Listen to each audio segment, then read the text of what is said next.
Large river floodplain systems support high levels of biodiversity, reduce carbon dioxide in our atmosphere, protect our homes and businesses from flooding, and provide multiple natural resources for our everyday consumption. A seasonal flood pulse is the backbone for these floodplain systems. Flood pulses influence water quality, species diversity, and overall productivity of a floodplain system. Flooding allows nutrient transfer between the main river channel and the adjacent floodplain, which is important for growth of organisms. It also allows access to spawning habitat, which is important for reproductive success.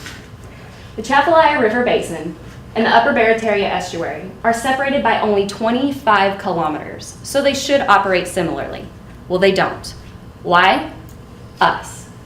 See, the Chapalaya River Basin remains connected to the Mississippi River.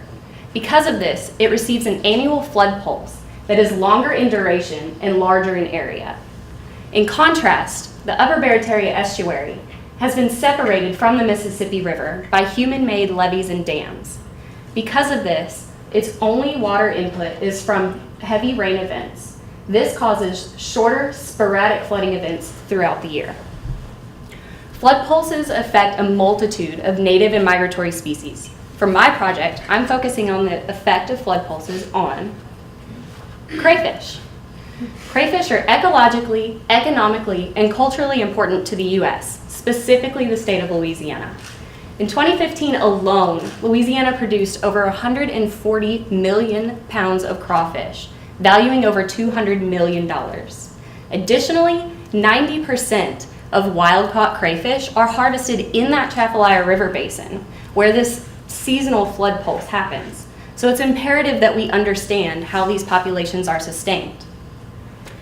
For my project, to determine the effect of these modified flood pulses in the UBE on crayfish populations, I will be trapping and releasing crayfish in the ARB and the UBE over the next 2 years.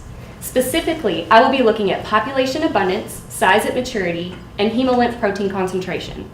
Size at maturity and protein concentration are good indicators of stress because they show rate of development and overall fitness of the organism. Currently, there's little information on wild crayfish populations in southeastern Louisiana.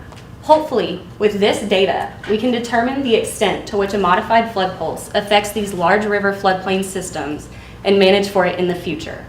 After all, it's hard to imagine a future without crawfish boils. Thank you.